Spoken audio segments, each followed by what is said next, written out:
स्वागत करतो आमच्या योजनाकार या यूट्यूब चॅनलवरती, या लोकप्रिय यूट्यूब चॅनलवरती। तर मित्रांनो, पीएम आणि नमो शेतकरी महासन्मान निधी योजना आणि पीएम किसान महासन्मान निधी योजना या दोन्ही योजनेमध्ये दुपटीने वाढ होणार का, असा प्रश्न आता शेतकरी बांधवांना पडला आहे। तर एकंदरीत खरंच शेतकऱ्यांच्या खात्यामध्ये एकंदरीत दुपटीने पैसे जमा होणार का वार्षिक, सविस्तर माहिती जाणून घेऊ। तत्पूर्वी आपल्या योजनाकार या यूट्यूब चॅनलला तुम्ही सबस्क्राईब केलं नसेल तर सबस्क्राईब करा आणि बेल आयकॉनला ऑल प्रेस करायला विसरू नका। डिस्क्रिप्शन बॉक्समध्ये दिलेल्या लिंकला नक्की विजिट करा। एकंदरीत मित्रांनो, पीएम किसान योजनेची जी रक्कम आहे ती जी होती तो 6,000 रुपये हप्ता मिळत होता, दोन्ही योजनेचे 12,000 रुपये मिळत होते।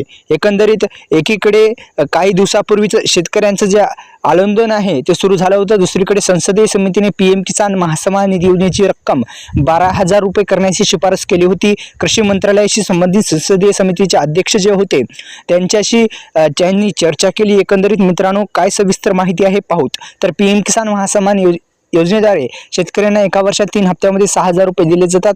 ही रक्कम वाढवण्याची यापूर्वी देखील अनेकदा मागणी करण्यात आलेली आहे आणि शेतकऱ्यांच्या प्रतिनिधींनी अर्थसंकल्पाच्या बैठकीमध्ये अर्थ मंत्रालयासमोर पीएम किसान योजनेची रक्कम वाढवण्याची मागणी केली होती। एकंदरीत ती मागणी कधी पूर्ण होऊ शकते, तर 2025-26 साठी अर्थसंकल्प जो होणार आहे 1 फेब्रुवारी 2025ला, तेव्हा शेतकऱ्यांच्या नेमकं जे पीएम किसान योजना आणि नमो शेतकरी योजनेमध्ये दुपटीने वाढ होणार आहे। एकंदरीत दुपटीने म्हणण्यापेक्षा एकंदरीत जे अर्थमंत्री आहे निर्मला सीतारामन यांनी ते सादर करणार आहेत आणि शेतकऱ्यांना ही जी रक्कम आहे ती दुप्पट केली जाणार का, याकडे सर्वांचं लक्ष लागणार आहे।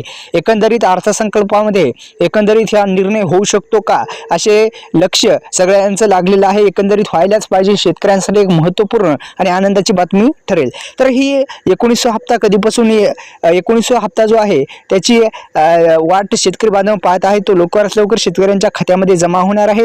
एकंदरीत ही आपल्या यूट्यूब चॅनलला तुम्ही सबस्क्राईब केले नसेल सबस्क्राईब करा, बेल आयकॉनला ऑल प्रेस करा आणि अर्थसंकल्पामध्ये हा निर्णय होण्याची दाट शक्यता आहे। तर आपल्या यूट्यूब चॅनलला सबस्क्राईब केल्यानंतर बेल आयकॉनला ऑल प्रेस करा। धन्यवाद।